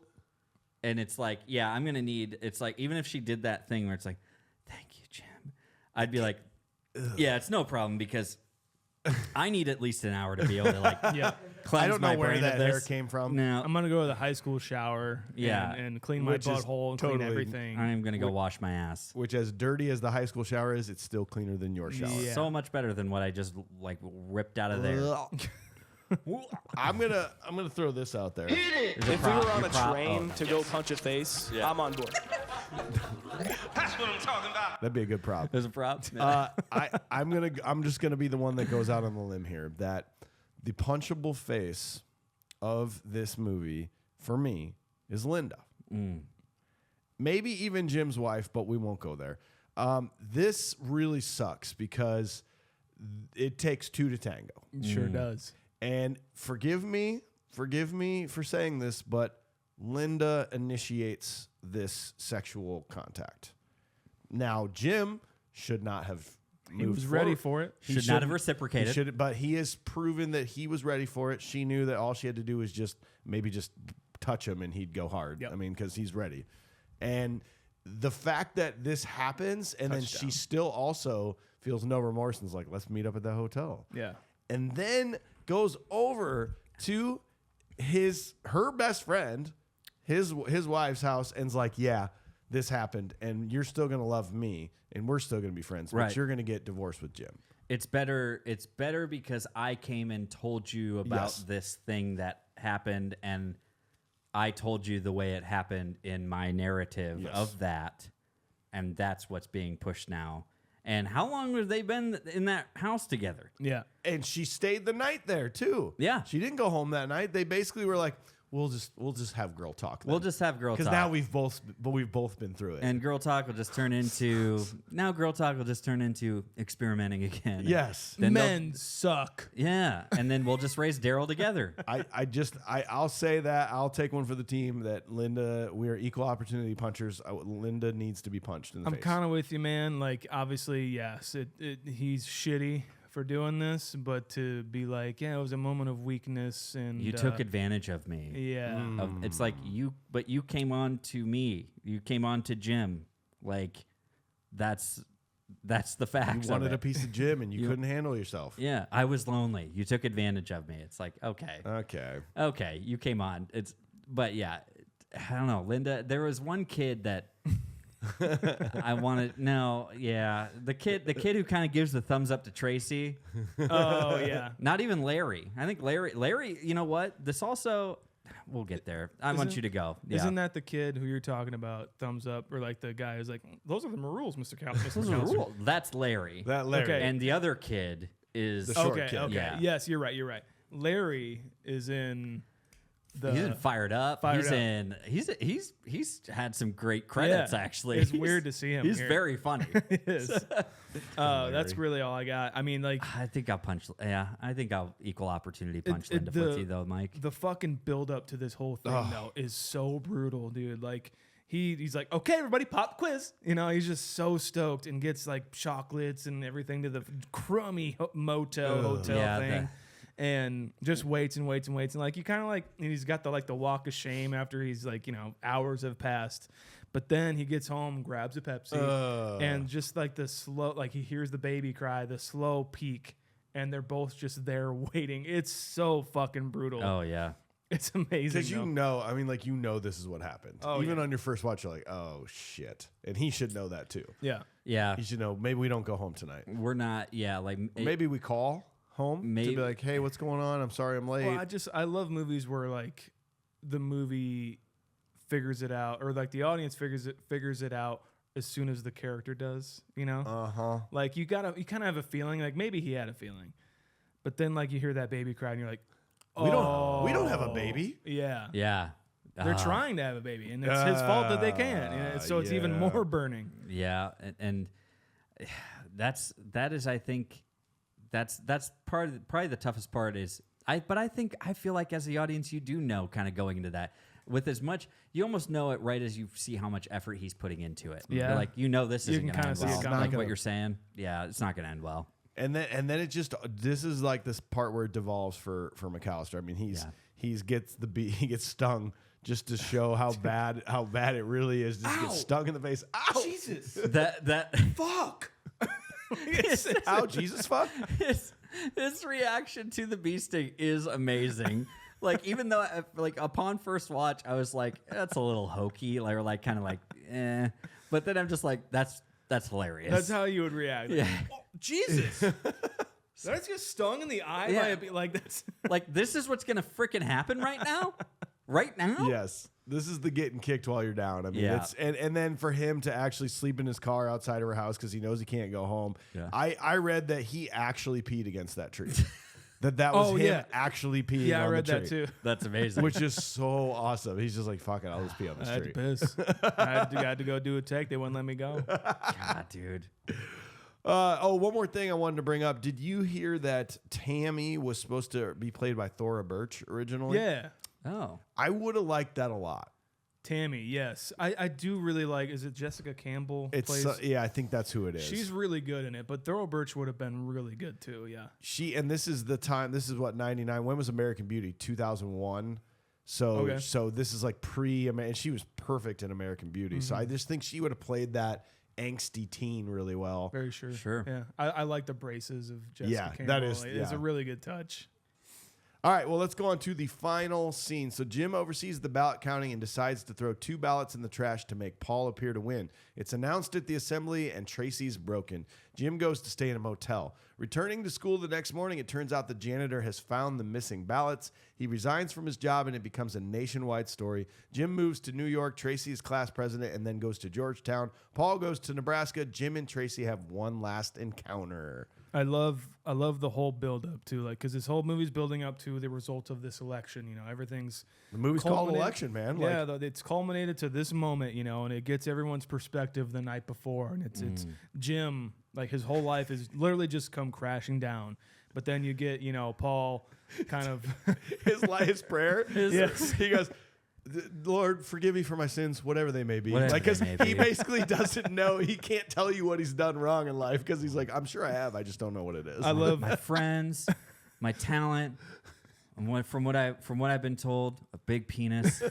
Like, it's so innocent the way he talks about this even stuff. Tracy. She was like, "Make me president because I deserve it," and Paul Metzler doesn't, as you well know. As you well know. Love that. I know you already took care of like this thing. Like it's Or- been bestowed upon her. Yeah, by you've- God. You already took care of Tammy, so like, and I appreciate that in your divine will. It's like, now you just need to do the one last piece and get rid of Paul. It's just like, God, you entitled bitch. I love like McAllister comes into and she's already there. Obviously, Yeah. he's got the swollen ass fucking eye, and he's just chomping away at that cupcake like fuck it all. You know, Well, remember, I love and it. his health has declined, right? He used to eat healthy and work out, and Yeah. now he's just like eating a cupcake and looks like a Smashing it, slob. yeah. And they say like it looks like some of them say pick fuck. Yeah, a big fuck. Oh yeah, Because like some of them are just like poorly put together. The L and the I kind of roll together, and it just makes me think like he did pick fuck, and he got the end of that. Like Pick fuck, you get what you deserve, bro. Yeah, unfortunately, he did pick fuck. Are you guys? How do you feel about Larry Fauch? Larry Fouch. Do you feel sorry for Larry Fouch, or are you on team Larry Fouch? He's the overachiever kid that's like, well, wait, what's up? Like, we're supposed to do it this way. I am team Larry because I think this is like gaslighting to a T. Think about how detrimental this could be to a kid who is trying to do the right thing. And it's not even that Larry Fouch is like an overachiever. He's just like a part of the student government. In my mind, maybe did they say he's like an overachiever? I think it comes across that way, and it annoys me personally. But I do agree with you in the long run. Yeah, like McAllister's ruining this guy's like. This guy has positive hopes about what political system will be. Maybe he stayed up. His credibility and stuff. Yeah, maybe he stayed up that night to do like homework or work on this, you know. And he has a positive view of the political system of like, wow, this is so great, checks and balances. And then only to be basically proved that like it's all fucking bullshit. Yeah. And that's what I mean. Like he counted this, right? He counted it. It's a real squeaker. And he probably did it multiple times because to stand up against authority. Correct. Yeah. To be that sure to be like, no. I know how many I counted, and that's how, and this is wrong. Well, dude, also I like what you're saying because like maybe he does kind of know there's a lot of stupid ass fucking corruption, and like maybe even McAllister. But not at my school, bro. Yeah, not Mr. McAllister. Well, exactly. Like this one, we can control because I'm in control. Yeah. You know, like he just got disenchanted right away. And that's what I mean. Like that's how much it would affect him to be. I counted it. I double counted. It's a squeaker. Like it's a squeaker. It's why one, Mr. McAllister. It's a squeaker. He's like, I got Tracy by 1 vote, and McAllister hears this and immediately thinks, I could change this. I can fix this. And I don't think he was going to. No. Until he sees her fucking face. You're right. It was that. And it was the one little thing's like, yep, I'm going to affect this. Freeze frame of her jumping and shit. And again, taking it to the point of like to the principal's office. Nope, I got it here too. And Larry is so staunch and like standing strong on this. Like he's standing up not to just Mr. McAllister, but to the principal too, and everybody, and saying, "I counted it, I know it." And in the end, they tell him he is wrong. Yeah, he's like, "Hey, and you're not saying what I think you're saying now, are you, young man?" Yeah, exactly. They kind of threaten him on that level. I like that. Of just strictly authority. And so this kid's like, hey, he's never going to go into politics ever. He's like, that's it for me. I'm done. That's an incredibly that's a traumatizing thing to do to a guy, especially if it didn't come around to be fixed. And it's so subtle because there's two interesting things. Like number one, Tammy would have won if she was not disqualified. Like, did you catch that? That there was 290 discarded votes. Oh wow! Yeah, that people still voted for her. That. That's cool. So she still won the election even though she wasn't on the ballot. So no one gives a shit in the end. No, is what that says. They crossed her name out and people were like, nope, still voting for her. Yeah, or what they say they called them throwaway votes or something whatever. or like but you know that's what it was. And then also like I love that they show Paul being so nice and voting for Tammy or sorry Tracy. That there's your flip right there. Like if Paul wasn't just such an idiot, Paul wins by 1 vote. Man. Paul wins by 1 vote, and none of this happens. Yep. Paul wins by 1 vote. The count's in. Larry's like, wow, Paul's winning in a squeaker, and he's like, wow, that's great. I'll double check. Yep, 1 vote. But Paul doesn't know how things works. Like, well, I guess I should vote for the other person. Moral of the story, guys: vote for yourself. Yes. Yeah. And so, but. You're 100% right. I mean, that is the 1 vote that, and I actually love that. We always talk about that. You always heard about that. Every vote counts. Every vote, every single vote. You know, you vote with your heart. Do this. Make sure you do it. It's your right. And there it is. There it is. It's the and 1 your vote vote did count, bro. that it came down to. Oh man, yeah. The Jarrett Layoff Confused Breakfast actor database. Do you know of all the actors in this movie, who's been in the most movies we've done? I want it to be Chris Klein, but Chris Klein is 3. This is his 3rd. We got American Pie, Just Friends. okay. There's an interesting one. The vice principal is Matt Malloy. Oh, He was in Armageddon and Role Models. Yeah. But there's someone that's been in 4 movies. You know who it is, or do you want me to give it to you? Colin Camp. There it is. Yes. Colleen Camp, Clue, Wayne's World, Last Action Hero, and this. Like that's moving her up the list, man. Yeah, Wow. It's interesting. Dude. But she really gives us a little bit more now too when you're seeing this, giving her the medicine and critiquing her about her posters and speech. Like that that's the thing we talked about. You don't realize what's going on sometimes in people's home life. And it does give you a little bit more perspective into Tracy. And you do feel sorry for her at this point, how important it was for her. Because she's genuinely upset that she did not win this thing. Yeah, I mean, it's not important to Paul. And I think, honestly, even as an audience, we don't care. No. Right? It became important to him because he's like, we could have a carnival and a Halloween. We could have a haunted house. Then maybe every Wednesday we'd have ice cream for lunch. Well, and that is again the idea of this whole thing of so and so is going to do it anyways, and nothing's going to change. But the idea that Paul ended up winning for that brief amount of time changed his perspective enough for him to be excited about making what he considers real change in the school. Right. And we can have it go for like muscular dystrophy. And like he's just trying to think of charities to donate he's stoked as fuck about it. Mr. McAllister's, he's regretting this now. He's like, I'd rather have Tracy every day than Paul. You think so? I think he is. I think he's like, oh my God. But it's also like, kind of related to real politics for a sec, but just like the lower level, because this was probably like, doing a carnival and shit is probably doable. Yeah, you never know. On a lower local level, yes, that does work. But on a bigger one, maybe not a lot. Yeah. Can you help me out? What does it mean when he's saying, Paul basically says, if I'd won the election, I might never have gone to Yosemite with Greg and Travis. And then he goes, or maybe I'd be dead. And shit. No, he says, I might never have gone. If I'd won the election, I might never have gone to Yosemite with Greg and Travis. Meaning, whatever happened at Yosemite with Greg and Travis was not good. You said that he might not have gone? Yes, he said, I might never have gone to Yosemite with Greg and Travis. So going with them, if I'd won the election, is that implying that something bad happened at Yosemite with Greg and Travis, or is it implying that he's glad he didn't win the election, so he got to go to Yosemite? Because then he ends it with, or maybe I'd be dead. Like, so I'm thinking he's saying that if I'd won the election, better things would have happened to me. Yeah. Or am I viewing this wrong? Like, I scoured the internet to be like, what happened at Yosemite with Greg and Travis? I don't know. I didn't really think about it. They don't say anything about it. I do love those like little tidbits right there, that do make you think, that you can rabbit hole on.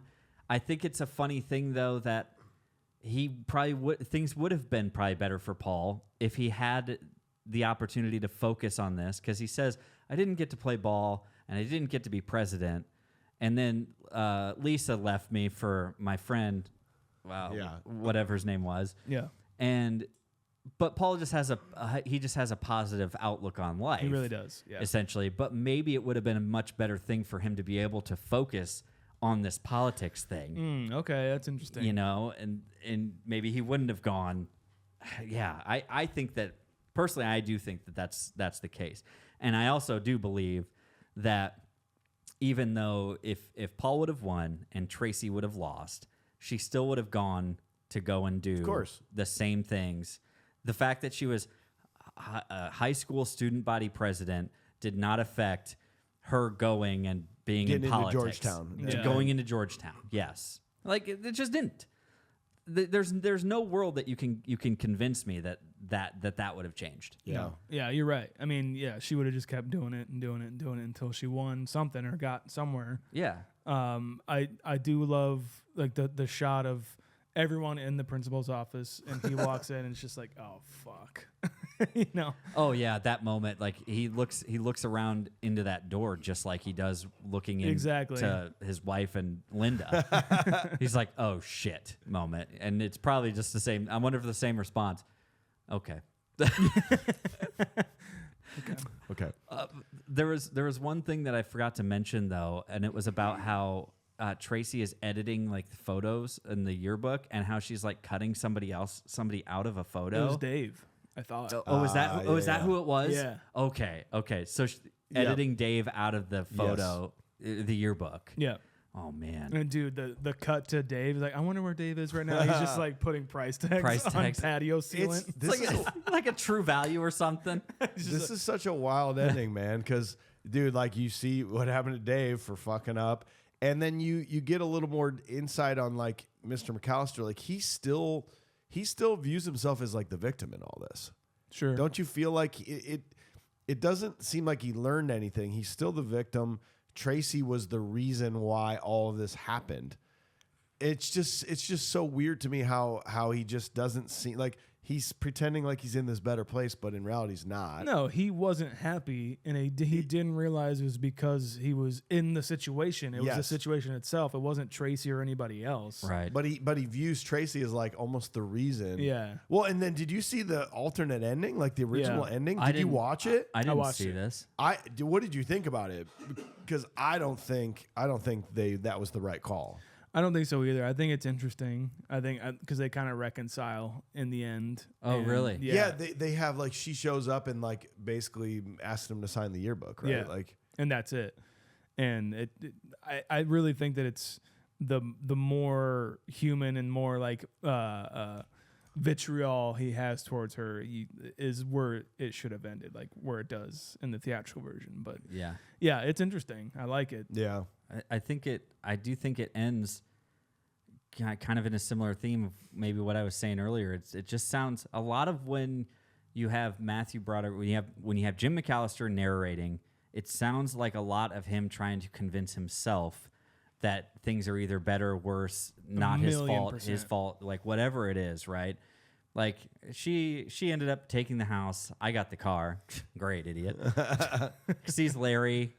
And Larry just spits on his car. That's violent. He's living in Jake and Elwood's apartment in Chicago. In basically. He's but it's smaller than what I'm used to, but it's quaint, it's cozy, and it's not. It's shitty. The rent's and sure the rent's high, $1,550 in 1999. What is it? Oh, that's like $3,300. Jesus fucking. Makes sense. That's basic. It's almost double. Is essentially what it is, plus utilities. Yes. That's how much it's like costing, and it's him convincing, and he's seeing another woman. She's great. He was convincing himself the same way of his wife at the time.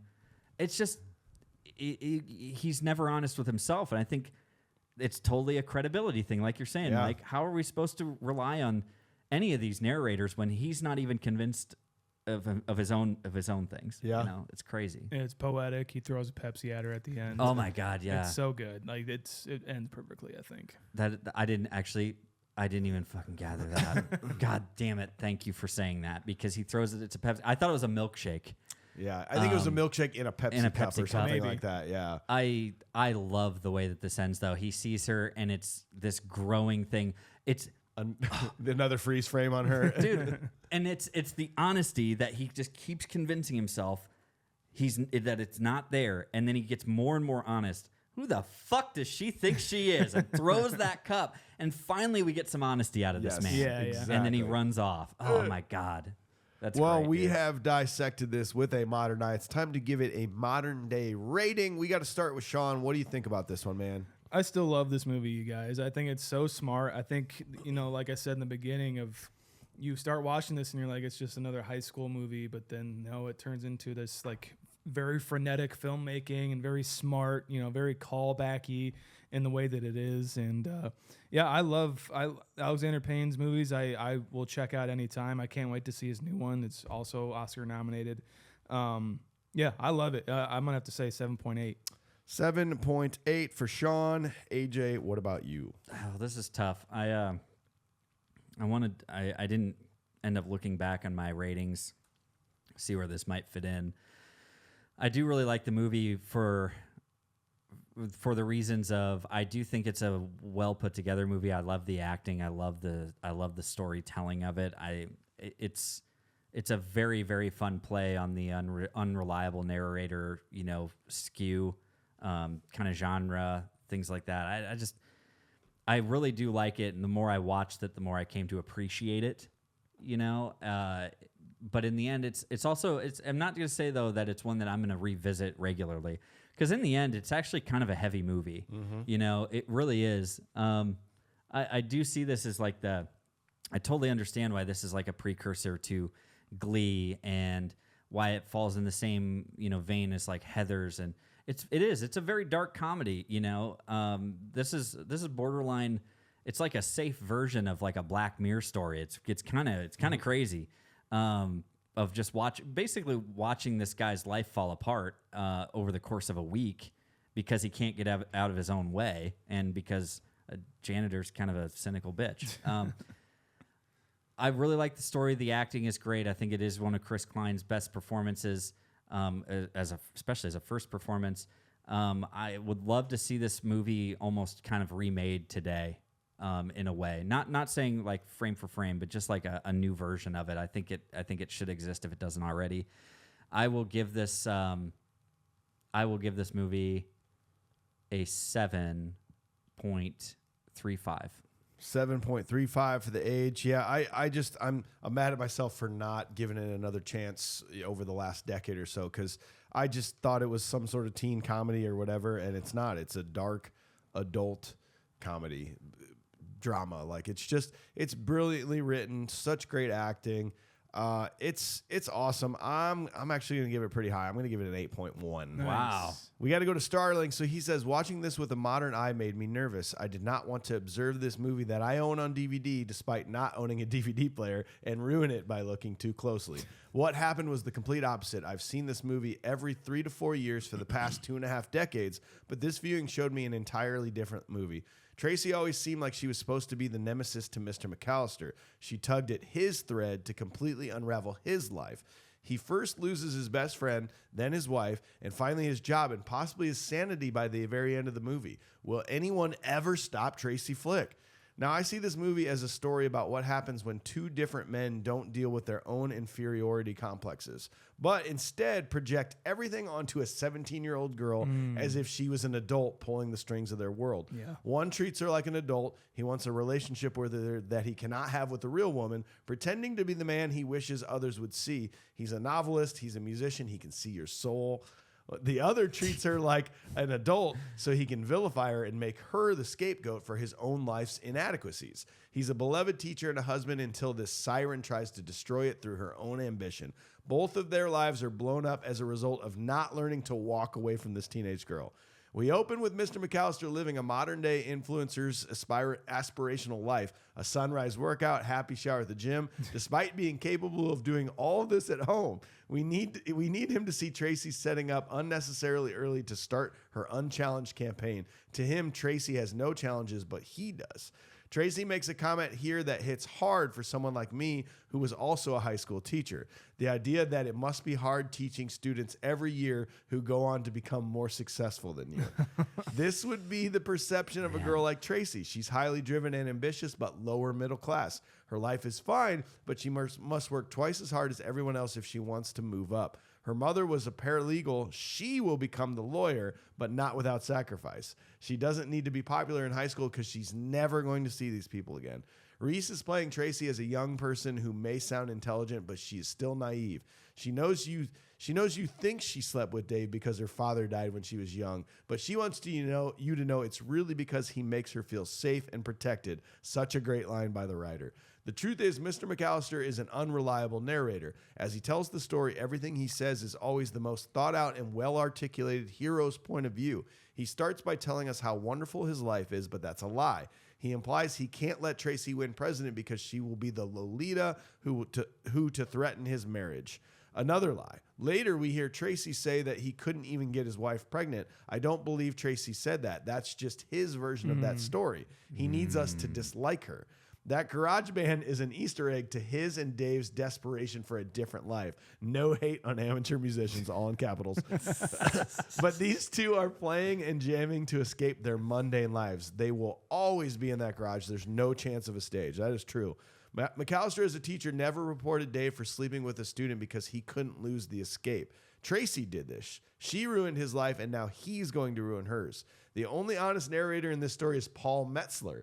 Chris Klein plays the most endearing jock of all time. Yep. Even in Just Friends, he plays the worst asshole. He's at his best playing nice, praying for Tammy, and being subliminally passive in a kick-ass life. He's lovable. This movie wraps with everyone being exactly where they would have been if McAllister had never intervened. Tracy's president, Paul's popular, and Lisa's doing the full Heather Graham boomerang, climbing the social ladder one person at a time.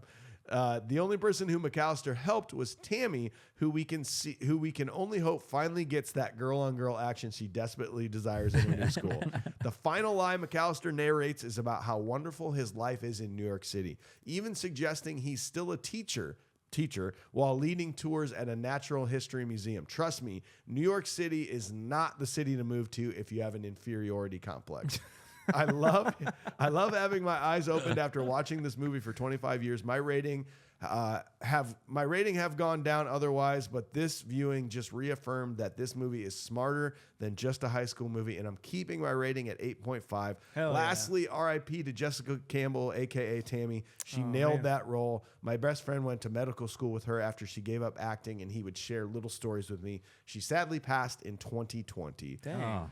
So, as a group, we are a 7.94, which is a pretty solid rating for this. That's going to take us to number 45 on the list, all alone. That's just below Beetlejuice, The Thing, and American Graffiti, just above Blazing Saddles, Fargo, and The Princess Bride. Damn. Above Fargo. Above Fargo, Princess Bride, and Blazing Saddles. Wow. Saddles. Blazing Saddles. You guys want to watch Blazing Saddles? You guys wanna my watch dad Blazing Saddles? my dad still has it on DVD. You guys want to watch Blazing My dad Saddles? has a podcast. Do you guys want to come over and watch Blazing Saddles? I don't, no. Because We're moving on. Pizza. We're not making fun Mountain of it anymore. Dew. Okay. Fought jokes. Well, we hope you enjoyed the episode. Thanks for being here, everyone. Tune in next week. We're diving into Rockstar, which has been let out of jail after its trial, and we're following that up with Snatch. Also, if you're new to the podcast, It was a go back. mistrial. It was never in jail, right? I don't remember. We'll talk about it when we get there. Yeah. Go back to this time last year. Fifth Element is the movie we did this time last year. That was a very fun episode. You bet. Nice. Heck yeah. Guys, thank you so much for joining us for this episode of Election. We really do appreciate you listening along. Make sure you're dropping on into that subscribe button or that follow button on whatever platform. Most people don't even subscribe to the podcast that they're actually listening to. So please do us that solid. Leave us a review. 5 stars is always appreciated, but tell us how you really feel. Confused Breakfast on social media, and by all means, look at us on YouTube because you can see our faces. And when I look into the camera, deep into the camera, like your soul. Okay. We've got faces. Go to confusedbreakfast.com as well to see the merch that we have. You can put some hats on your head where your face is. You can put some shirts on your body. You can put whatever there. I think we got stickers. Go to Not Your Father's Beer shirts to get some official Steve Koozer koozies. Go to confusedbreakfast.com as well to see the ratings of the movies that we have covered on this show. Yeah. You can go back and see Fifth Element a year ago. See what we thought about that. See our ratings on that. Just check it out. Okay, bye. I love you. Support our sponsors and join patreon.com/confusedbreakfast to directly support us. We are produced by Upload Media Group in Cedar Rapids. We got Craig back on the controls. Craigers! UploadMediaGroup.com, and we are on the Cloud 10 network. Learn more at cloud10.fm. That's it for us. Goodbye. Bye.